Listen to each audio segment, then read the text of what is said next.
परिचय आप सभी को मेरा प्रणाम। मेरा नाम आशीष है। मैं 2nd क्लास में पढ़ता हूँ। मेरी मम्मी का नाम रजनी है। मेरे पापा का नाम किशन है। मैं बड़ा होकर अच्छा बनूँगा। अच्छे का मतलब भूखे को खाना खिलाना, प्यासे को पानी पिलाना, गिरते को सहारा देना, रोते को हंसाना। धन्यवाद। किस क्लास में हैं आप? नर्सरी। हाँ, नर्सरी। नर्सरी में। हनुमान चालीसा सुनाइए। जय हनुमान ज्ञान खाद, जय तपीति लोक उगाद, राम दूत तुलित बलधामा, अंजनी पुत्र पवन सुखनामा। फ्रेंच में परिचय देंगे आप अपना, दीजिए। Bonjour, je m'appelle Anu, j'accepte aux études à 3 classes, j'aime la chocolat, je déteste mon examen, merci। मतलब क्या हुआ इसका? मेरा नाम अनुज है। मैं 7 साल का हूँ। मैं 3री कक्षा में पढ़ता हूँ। मुझे चॉकलेट पसंद है, मुझे एग्ज़ाम पसंद नहीं। चॉकलेट तो लाए नहीं हम। मंगल भवन अमंगल हारी, द्रवहु सुदशरथ अजिर बिहारी। राम सिया राम जय जय राम, राम सिया राम जय जय राम। किड्डोक्रेसी के प्लेटफॉर्म पे आपका एक बार फिर से स्वागत है। मैं हूं परिमल कुमार और आप तमाम दर्शकों को मेरा नमस्कार। आज हम बात करेंगे पेरेंटिंग की, लेकिन वो पेरेंटिंग अलग तरीके की पेरेंटिंग है और विस्तार से बताएंगे अलग तरीके की क्यों पेंटिंग है। लेकिन फ़िलहाल इस मानचित्र को आप देखिए और यहाँ जो लिखा हुआ वो देखिए। ये दिल्ली का मानचित्र है और इस मानचित्र में आपको कूड़ा चुनते, भीख मांगते वो बचपन दिख रहा होगा, जिस बचपन को हम सीधे तौर पे ये मानते हैं कि देश का भविष्य है। और इस देश को भविष्य को सुधारने को लेकर यहाँ पे शिक्षालय की तरफ से काम हो रहा है। दिल्ली में एक जगह है न्यू मोती नगर। यहाँ पे अगर आपको दिखाएं कि किस तरीके से काम हो रहा है तो वो भी आपको इस गली में जगह जगह पे बहुत सारी चीज़ें बनी हुई है। कुछ एक्टिविटी आपको दिखाते हैं यहाँ पर। ये शिक्षालय है, यहाँ देखिए। यहाँ तमाम वो लोग हैं, जैसे मैंने शुरुआत की कि वो बचपन जो गरीबी में पल रहा था, वो बचपन जो कहीं पर कूड़ा बीन रहा था। यहाँ पे हमारे साथ अमिताभ हैं जो करीब 7 साल से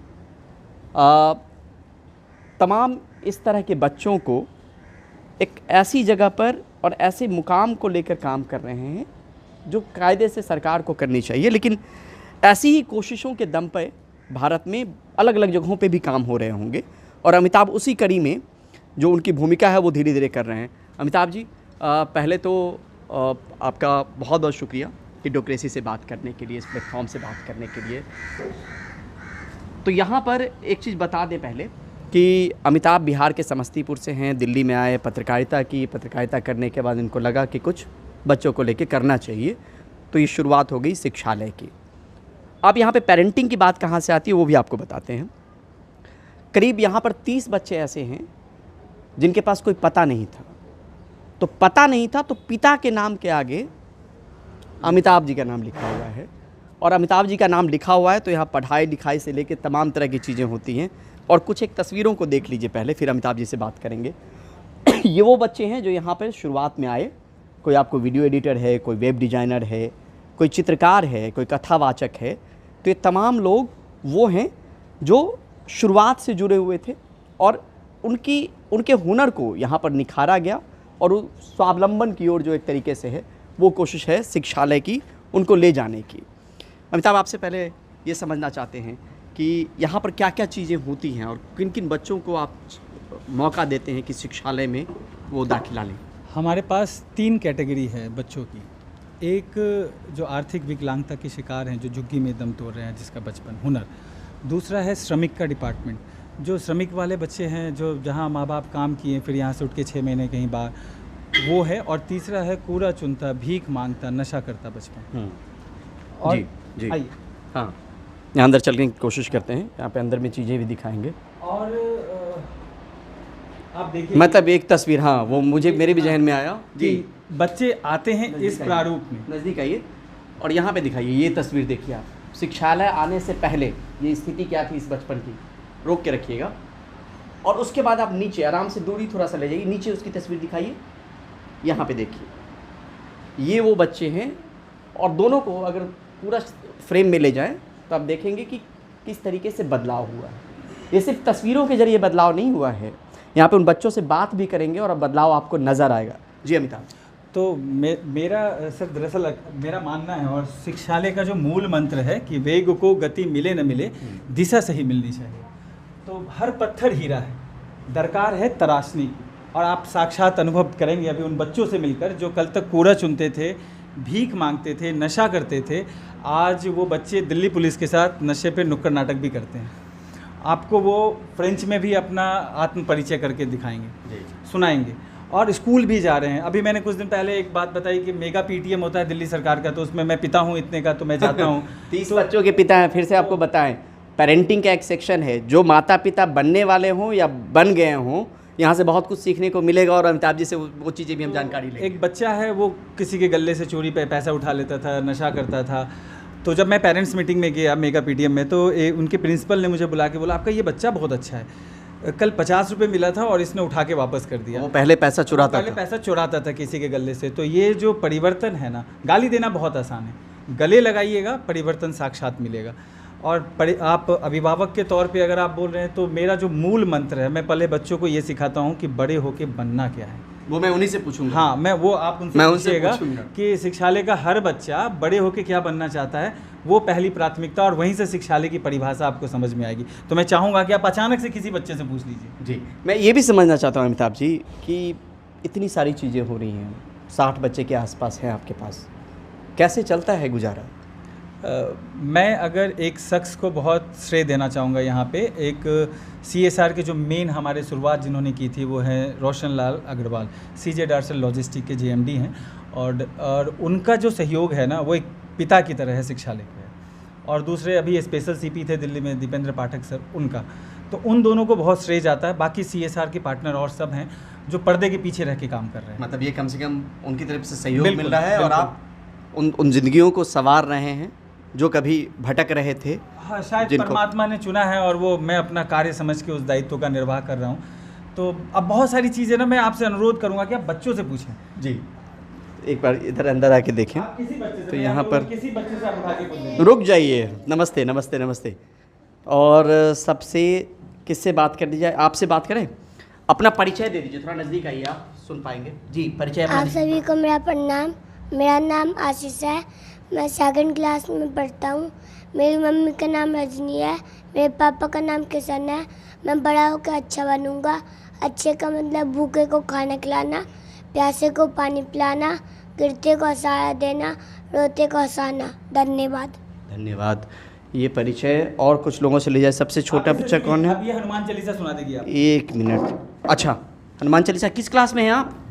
नर्सरी। हाँ, नर्सरी में। हनुमान चालीसा सुनाइए।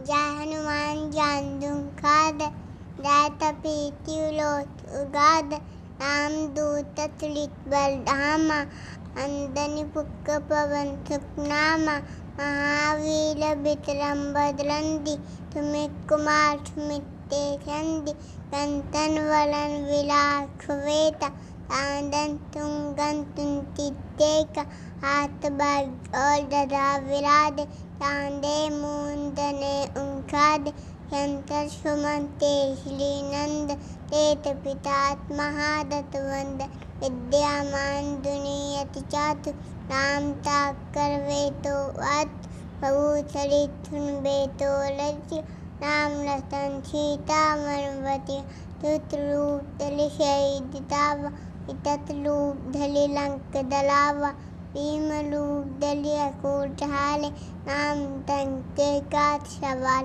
लाए सजीवन लखन दियाए, हीर दुवीर हरति उल्लाय, रघुपति बहुत बुलाए, तुम मम पिया भले समलाय, ऐतवदन तुम लोदत राव, अतः श्रीपति कंत लगावे, संतादित परमाणु नीत, नारशालत सहित अहित, तम स्वेर दिपाल दात, कभी दो बिनते सते तात, तुम उत्ता कहती नाराम मिलाए, रात दीना तुम लोम, पविशनवान अलंत, वल्वा शब्ददान तुझ है दूध बलबानु लियोता मधु फल दानु पबुम ता मेरी मतमाही दल्लिलाद अतलतना ही दुर्दम दरते देते श्रब अनुदला तुम लेते थे आम दुलाले तुम लतवार होतना आद्या बिनु पैसार शब्दुत है तुम्हारी शन तुम लत्सत्ता हो तो दन आपन ते संभालो आप तीनों लो थापते तापते ऊत पिता नितत नहीं आव महावीर नाम सुनाव आहेलो हले शपीला दपत संतन हनुमत वीरा संतते हनुमान छुड़ावे उनको ध्यान दोलावे छप्पर राम तपत्ती लाद इनते ताश छपन तुम शाद और मनोलत दो कोई आवे कोई अमित जीवन फल पावे तालो दुष्पत्ता तुम्हारा है पर ददत दियाल साध संते तुम लतवाले तूने अंदर लाम दुराले। ठीक है, बहुत बढ़िया। और आप नर्सरी में हैं? क्या नाम है आपका? सोनम। सोनम। तो सोनम भी आर्थिक तौर पे ये श्रमिक अच्छा। आज जिस बच्चे का आपने वहाँ इंटरव्यू लिया था उस बच्चे की भी स्टोरी हमने की थी। क्या? उसकी एडमिशन के लिए हमने स्कूल में बात कर लिया। उसकी माँ चली गई दिहाड़ी छोड़ के। अब उसने वो आधार कार्ड और ये सब मांगा।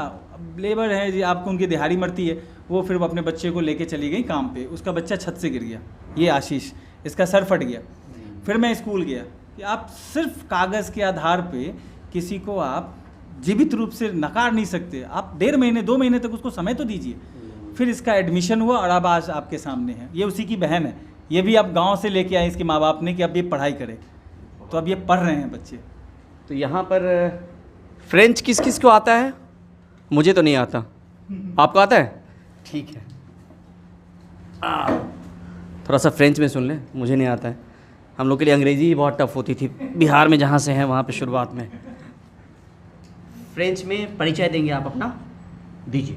Bonjour, je m'appelle Anu, je accepte je étudie à 3 classes, je aime la chocolat, je déteste mon examen, merci।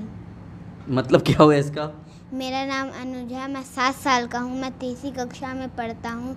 मुझे चॉकलेट पसंद है, मुझे एग्ज़ाम पसंद नहीं। चॉकलेट तो लाए नहीं हम। चलिए कोई बात नहीं। अच्छा सर, इससे ना आप हिंदुस्तान के किसी राज्य का राजधानी पूछ लीजिए। अच्छा, हाँ, बिहार का ही बताओ। पटना। तब पूछिए कोई। नहीं, ठीक है। झारखंड का? रांची। मध्य प्रदेश? भोपाल। बहुत बढ़िया। मुख्यमंत्री पूछ लीजिए। नहीं, बता ही देंगे जब आपके पास आपने इतनी अच्छी तैयारी करवाई। ये दरअसल हम जो पेरेंटिंग की बात कर रहे थे, अब यहाँ पर पेरेंटिंग की बात भी हम करेंगे, क्योंकि पेरेंटिंग में आप क्या करते हैं? बच्चे की परवरिश करते हैं। वही परवरिश एक तरीके से अमिताभ यहाँ पे कर रहे हैं उन बच्चों की जो आर्थिक तौर पे पिछड़े हुए थे, जो ऐसी चीज़ों से जुड़े हुए थे जो शायद उनको पढ़ाई लिखाई में, समाज में आगे लाने में दिक्कत पैदा करती। यहाँ पे सिर्फ हनुमान चालीसा की बात नहीं थी, वो किसी भी धर्म को लेकर वो चीज़ें हो सकती है। हिंदू धर्म हो, मुस्लिम धर्म हो, किसी भी धर्म को लेके ये ज़रूरी है कि किस तरीके से आप बच्चों की बुनियाद रख रहे हैं, वो कैसे उनकी जो परवरिश है वो हो रही है। अमिताभ ये समझना चाहते हैं, एक तरीके से आप शादीशुदा नहीं हैं, फिर भी 30 बच्चों के पिता हैं, कम से कम 30 बच्चे जिनके आधार कार्ड पे सीधे तौर पे आप पिता हैं, क्योंकि उनके पास पता नहीं था, एड्रेस नहीं था, तो आप पिता हैं। बाकी तो 60 बच्चे हैं यहाँ पे। 60 और हो सकता है कितने लोग निकल के गए होंगे 7 सालों में। हाँ, वो निकले भी, जॉब भी, वो बच्चों की तस्वीर लगी हुई है MNC वगैरह में यहाँ पे लोग जॉब भी कर रहे हैं यहाँ से निकल के। तक खुद नहीं था जिनके पास घर में, आज वो बच्चियाँ MNC में हैं और अपने परिवार को अच्छे से रख रही हैं मोती नगर में फ्लैट में लाके।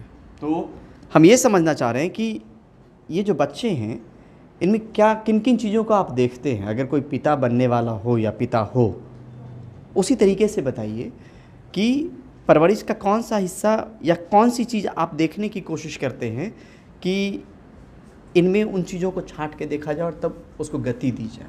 क्या प्राथमिकता होती है इन बच्चों को जब लाते हैं? मुझे ना सबसे पहले प्राथमिकता ये लगती है कि बच्चों से ना आप बच्चों के साथ समय दें। बच्चों को आप किसी स्कूल में जाके ऐसे मत रख दे कि वहाँ से ना कोई प्रोडक्ट बन के वो निकल जाएगा। आपको इंजीनियर बनाना है, आपको डॉक्टर बनाना। अब आज क्या आप देख रहा हूँ, बच्चों को पियानो भी आना चाहिए, गिटार भी आना चाहिए, स्विमिंग भी आनी चाहिए, हॉर्स राइडिंग भी आनी चाहिए। तो कहीं ना कहीं हम बच्चे को बच्चा नहीं मशीन बना रहे हैं, और बच्चा जो है ना उसको बच्चा रहने दीजिए। और शायद हम रेसिंग पेरेंट्स बन रहे हैं कि जो बगल वाला कर रहा है हम रेस में शामिल हो जाएं। कि वो क्रिकेट अच्छा खेल रहा, मेरा बच्चा भी अच्छा क्रिकेट नहीं हो सकता, वो पेंटिंग अच्छा कर सकता हो सकता है वो गा अच्छा सकता हो। पहले हमें उसको वही है ना कि हम पहले तलाशते हैं, फिर तराशते हैं, फिर ज़माना उन्हें तलाशता है। और वो आप पेंटिंग में देख सकते हैं। आपने देखा हमारे यहाँ की 2 बच्चियाँ सुंदरकांड। पेंटिंग का तो हम दिखा दें पहले, पेंटिंग हाँ, की बात हुई, फिर चर्चा को आगे बढ़ाएंगे। आप यहाँ पे देखिए, ये कैलीग्राफी देख लीजिए, पेंटिंग देख लीजिए, बहुत सारी पेंटिंग्स हैं जिसका एग्जीबिशन भी लगता है और ऑनलाइन भी आप खरीद सकते हैं। ये तमाम इन बच्चों ने बनाए हैं, और इनसे ज़्यादा उम्र वाले बच्चे जो शुरुआत से जुड़े हुए हैं उन्होंने बनाया। आप इधर भी देखिए, जो लोग बाबा अचानक धीरे धीरे कीजिएगा, यहाँ पे देखिए ये पेंटिंग बन रही है अभी।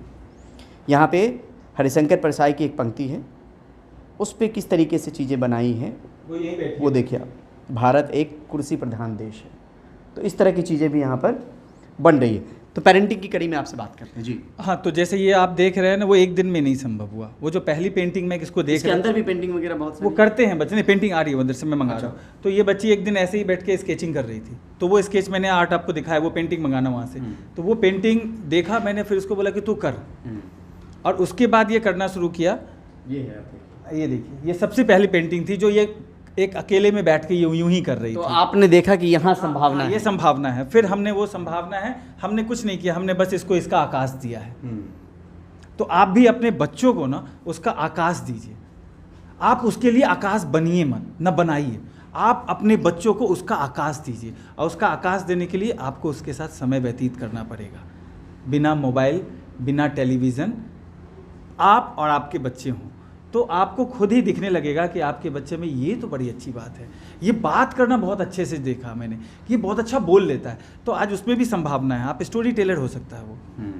आपको अगर बच्चे की मैं पेंटिंग देखिए, वो देखिए, वो बच्चों की पेंटिंग देख, वो धीरे से आराम से कैमरा घुमाइएगा, एक एक पेंटिंग आपको इधर आराम से घुमाइए, और ये तमाम देखिए आप किस तरीके से एक एक करके दूर से आराम से, ये देखिए ये बच्चों ने बनाए हैं।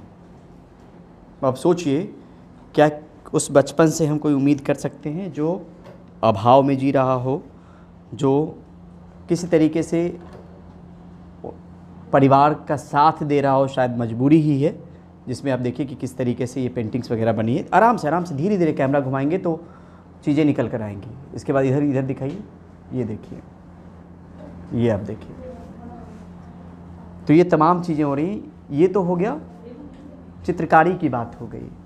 कुछ लोग फ्रेंच सीख रहे हैं, फ्रेंच कौन सिखा रहे हैं वो भी आपको बताते हैं, क्योंकि यहाँ पे तमाम चीज़ों का ख्याल रखा जाता है। लोग कंट्रीब्यूशन करने आते होंगे अपने हिसाब से, हर कोई कंट्रीब्यूट अलग अलग चीज़ें करता है। ये ज्ञान का जो कंट्रीब्यूशन है, अब जैसे एक जज साहब हैं, उनकी बिटिया है 6 साल, क्लास 6 की। अब वो जब आते हैं तो उनकी बेटी से मैं उनका वीडियो भी चाहूँगा कि आपके साथ साझा करूँ। वो इस्तर मेहता के साथ पढ़ाती है। मैंने उससे एक दिन पूछ लिया कि तुम्हारे क्लास का ना सबसे अच्छा बच्चा कौन सा है? तो उसने बोला सर जी सारे बच्चे अच्छे हैं। तो देखिए, ये भी एक पेरेंट्स के रूप में आपको समझना पड़ेगा कि आप अपने बच्चों को ना हमेशा दूसरे से तुलना करके ना कम आंक देते हैं, और आपके बच्चे में वो कैपेसिटी है जो दूसरे में नहीं होगी।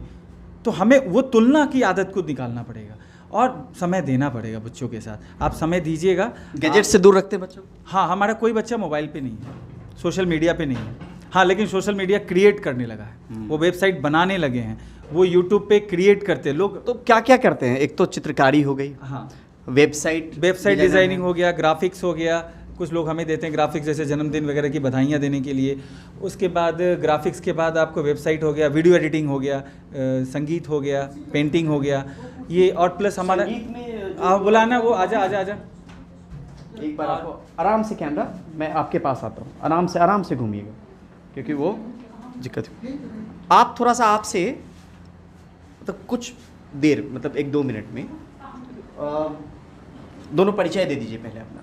मेरा नाम श्रेया है जी, और मेरा नाम अनु है। अनु है कि तो क्या आप लोग करेंगे अभी जो सुनाया था हमें?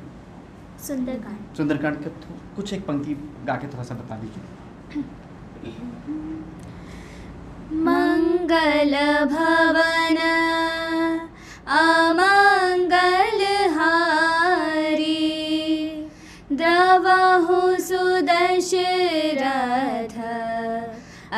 सिर बिहारी। जामवंत के वचन सुहाए, सुनि हनुमंत हृदय अति भाए। तब लगी मोहि परिखेहु तुम भाई, सही दुख कंद मूल फल खाई। बहुत बढ़िया, बहुत बहुत धन्यवाद। तो ये दूसरा मौका है जब हमने नहीं, लेकिन आपसे देखिए आप बच्चे में कैचिंग करने की कैसे क्षमता होती है। ये एक वाद्य यंत्र है, आप जानते होंगे, इसको काहोन कहते हैं। मैं नहीं जानता, माफ़ी चाहता हूं। हाँ नहीं, ये काहोन है। अच्छा। और ये मेरे एक मित्र आए थे कलकत्ता से, वो आर्टिस्ट थे, उन्होंने 15 दिन इसको समय दिया इस बच्ची को। अच्छा। और ये बच्ची इसको बजा के आपको सुनाएगी अभी। अच्छा। हाँ, एक छोटा सा ये हाँ, बताइए थोड़ा सा कैसे।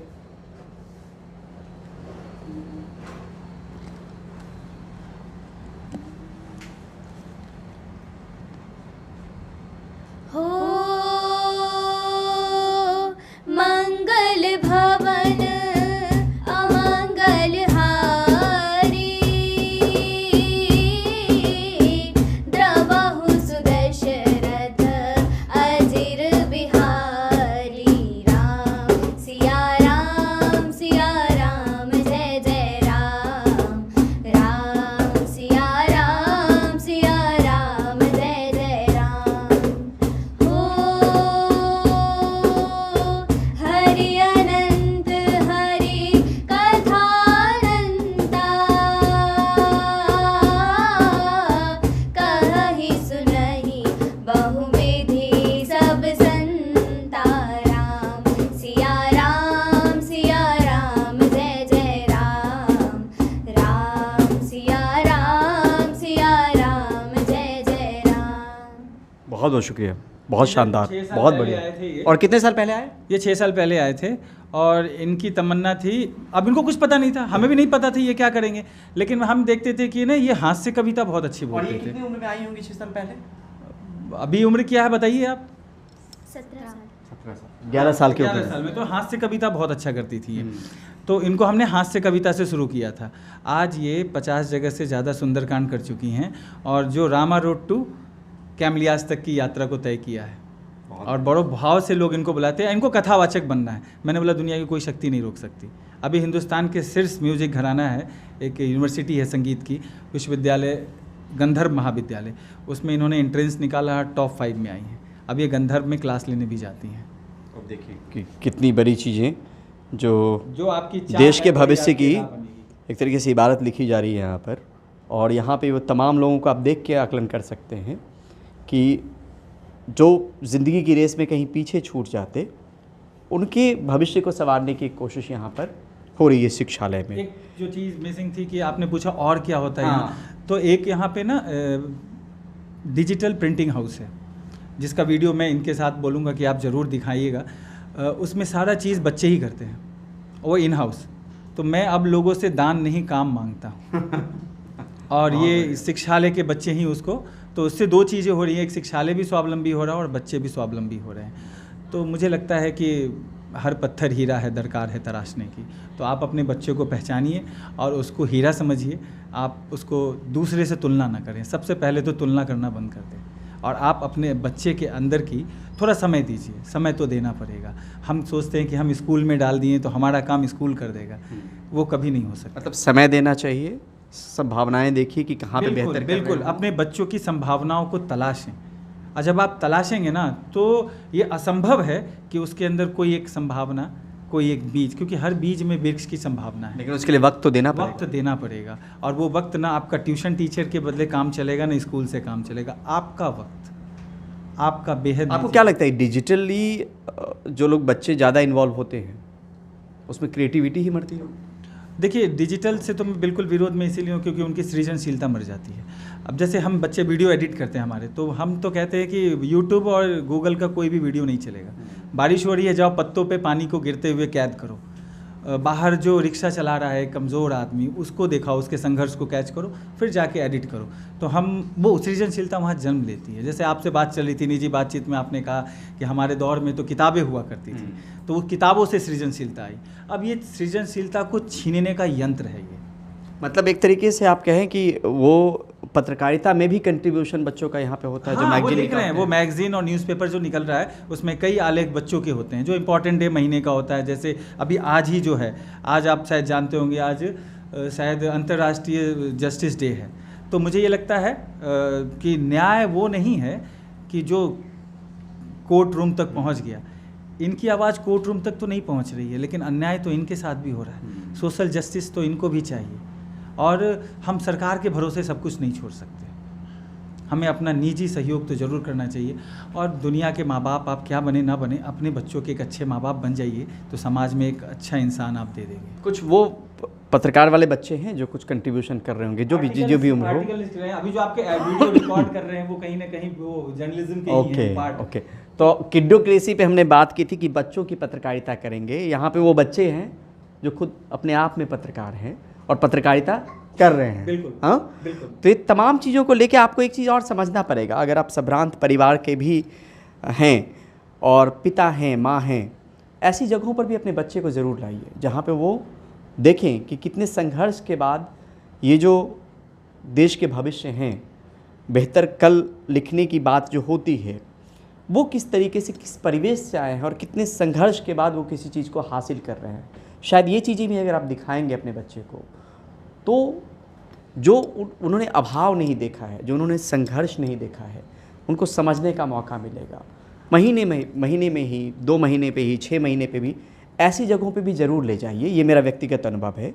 उनको इन चीज़ों का भी देखना ज़रूरी है कि ये छोटे से बच्चे जो कभी नशे में लिप्त रहे होंगे, हो सकता है कभी कूड़ा बीन रहे होंगे, कभी आर्थिक लाचारी ऐसी रही होगी जो पढ़ नहीं पा रहे होंगे, उनकी ज़िंदगी को संवारने की जो कोशिश की जा रही है अलग अलग जगहों पर। हम नहीं कह रहे कि शिक्षालय आएँ, कहीं भी जाएँ, लेकिन ले ज़रूर जाइए ताकि उन संघर्षों को भी समझने का मौका मिलेगा।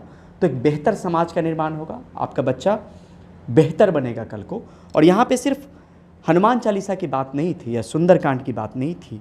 जिस किसी भी धर्म से आप इत्तेफाक रखते हों, उसकी कम से कम एक तालीम तो होनी ही चाहिए, समझने को लेकर, जानने को लेकर, और ऐसी चीज़ों को लेकर जो अपने आप में आपको अचंभित करती है कि किस तरीके से नर्सरी की छोटी सी बच्ची थी जिन्होंने पूरा हनुमान चालीसा सुनाया।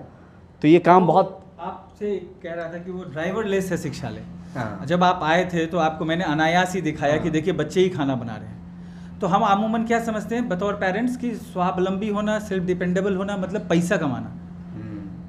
आप अपना निजी काम जो नहीं, हमको याद है अमिताभ जी, बचपन में हम लोग क्या करते थे, गेहूं पिसवाते थे। हाँ, और उसको बोलते थे आटा पिसवाना। तो गेहूं पिसवाते थे तो इसका मतलब ये था, या केरोसिन मिट्टी तेल की लाइन में लगते थे, है ना, या पिताजी के साथ गए या किसी बड़े के साथ गए, सिलेंडर लाते थे। तो कहने का मतलब ये, या माँ बोलती थी कि माचिस ले आओ। आज के पेरेंट्स डरते हैं। मॉनिटर ज़रूर कीजिए, निगरानी ज़रूर रखिए, लेकिन उनको आत्मनिर्भर जब तक बनने के लिए छोड़ेंगे नहीं, तब तक कल को अचानक आपका बच्चा इंजीनियरिंग मेडिकल पढ़ने जाएगा कल को कहीं पे, तो कैसे आप उम्मीद करेंगे कि वो इंडिपेंडेंट रहेगा? जाना तो इसी समाज में है, कब तक आप उसको माँ के आंचल में दबा के रखेंगे? तपना तो यही है। तो स्वावलंबन का मतलब क्या है ना, कि अपना पूरा काम वो स्वयं करने लगे। पैसा तो सबसे लास्ट में है, वो तो हर कोई कमा लेता है, आप जान रहे हैं, हर कोई कमा रहा है। लेकिन जो स्वावलंबन है, घर पे उठ के, ये परिचय जो परिचय है इनका और क्या बनना चाहते हैं, वो अपने आप में बहुत कुछ कह रहा है। आप यकीन मानिए, देवू इधर आना और एक रकीबुल को बुला के लाना। अब मैं 2 बच्चे का उदाहरण दे रहा हूँ। ये सुबह जाते हैं स्कूल, ये रोटी सब्जी बना के जाते हैं अपनी। अच्छा, ये दोनों सुबह का नाश्ता बना के जाते हैं। आप लोग खुद बनाते हैं नाश्ता? जी, यहीं खुद बनाते पे हैं। शिक्षालय में? जी। इनकी अलग कहानी है, दर्द भरी कहानी है, लेकिन ठीक है। हर किसी की ज़िंदगी में कुछ ना कुछ होता है, लेकिन नन्हा जो है, क्या नाम है आपका? दीपांशु। दीपांशु यहीं रहते हैं आप इससे शिक्षालय पूछिए में, इसकी कहानी, शिक्षालय में। बताएगा। और हाँ, दूसरा बता ठीक दीजिए। है। हाँ, जी, बताओ। बताइए अपने बारे में, शिक्षालय में आप क्यों रहते हैं? प्रणाम। अब मैं अपनी कहानी बताने जा रहा हूँ। मेरी मम्मी नहीं है, पापा दारू पीते हैं, मारते हैं। मेरे दादू को भी उन्होंने मारा है, दादी को भी टेंशन देके मैं अभी शिक्षालय में रहती हूँ। तो पिताजी नशा मुक्ति केंद्र में हैं, दादाजी कुछ दिन पहले गुजर गए, जी। दादी नहीं है, जी। माँ नहीं है, जी। पिताजी से कोई ज़्यादा सरोकार नहीं है आपका। तो सुबह में जब आप स्कूल जाते हैं तो स्कूल खुद से नाश्ता बनाते हैं? जी। खुद से बनाते क्या क्या बनाते हैं? कभी ब्रेड पड़ा हुआ मिला तो ब्रेड को सेक लेते हैं, और मतलब वो चीज़ें जो पेट में चली जाए और उसके बाद स्कूल आप चले जाएं, फिर अपना टिफ़िन वाला जो काम है वो जी आप साथ में ही दोनों लोग बनाते हैं? जी दोनों लोग साथ में मिलके बनाते हैं रात में रुकते भी हमारे साथ। और शिक्षालय में ही रहते हैं आप भी? जी। तो घर क्यों नहीं? घर में कोई नहीं है? मतलब है, मैं यहाँ से नहीं जाना चाहता। नहीं जाना चाहते। घर में किस तरह का माहौल है जो आपको इजाज़त नहीं देता या आपको लगता नहीं कि घर आपको जाना चाहिए? मतलब मेरा यहाँ पे खुद का घर नहीं है, किसके साथ रहते हैं? ये शिक्षालय में। शिक्षालय में तो रहते हैं? कोई माता पिता यहाँ रहते हैं? नहीं कहाँ रहते हैं? नहीं। इसकी माँ, मैं बता देता हूँ, इसकी माँ ना बाहर से आई थी और यहाँ नौकरी करती हैं कहीं, मतलब वो मेड का, नोएडा में। पिता वहीं कहीं हैं अपना रोजगार। ये मूल रूप से ये लोग कहाँ, सिलीगुड़ी ना, आसाम। तो माँ इसकी मिल लेके आई थी कि बच्चे का एडमिशन और सब कुछ। वो कहीं नोएडा वगैरह में हाउस मेड का काम करती है, तो वो आती रहती हैं। लेकिन ये फिर तो इसका एडमिशन कराया, सब कुछ किया। इसके आधार कार्ड पे भी मेरा नाम है। आप कितने साल के हैं? 12 वर्ष। 12 वर्ष। आप? 11। 11-12 की उम्र में ये लोग अपना सोचिए सेल्फ डिपेंडेंट, हाँ, ये इंडिपेंडेंट है मतलब एक तरीके से, क्योंकि सब कुछ अपना करके तब आप जाते हैं। जी। हाँ, ये भी अपने आप में एक लेसन है उन पेरेंट्स के लिए जो बहुत ज़्यादा अपने बच्चे को प्रोटेक्ट करने की कोशिश करते हैं। धीरे धीरे अगर उनको आप छोड़ेंगे या कुछ उस तरह का काम देंगे तो उनकी ज़िंदगी ही कल को बेहतर होगी। और यहाँ पर बहुत सारी कहानियाँ हैं, कहानियों की कमी नहीं है, बस ये बताने की कोशिश है। बाध्यताएं हैं कहानियों की कि हम उजागर नहीं कर सकते। हाँ, नहीं कर सकते, लेकिन लेकिन मतलब आप आपका लेकिन वाकई साधुवाद, धन्यवाद, क्योंकि आप जिस तरीके का काम कर रहे हैं वो बिना किसी जज्बे के। अभिभावकों को अगर संदेश देना चाहते हैं तो अपनी देसी कहावत भी है, क्या? पूत कपूत तो का धन संचय, पूत सपूत तो का धन संचय। हाँ, सही बात। तो आप पूत को सपूत बना दीजिए ना, वो धन संचय कर लेगा। और सपूत बनाने की जो प्रक्रिया है ना, वो बदलना पड़ेगा। वो पैकेज पे नहीं काउंट करना पड़ेगा कि मेरा बच्चा इतना पढ़ ले, उसका पैकेज करे और फिर जाके वृद्धाश्रम। रेसिंग पेरेंट्स नहीं बनना। और आप सोसाइटी में देखिए वृद्धाश्रम क्यों बढ़ रहे हैं? क्योंकि शिक्षा में कहीं हमसे चूक हो रही है, संस्कार में चूक हो रही है, हम दे नहीं पा रहे हैं वो। नहीं तो आप अगर अपनी माताजी और पिताजी की बात करें तो आज भी मतलब आप आंख नहीं उठा पाते होंगे उनके आगे। डर नहीं है, इज्जत है, और वो संस्कार शुरू से वहाँ से मिला है। तो उस वक्त तो पैकेज की कोई बात नहीं रहती है ना, पहले तो बच्चा बन जाए ना।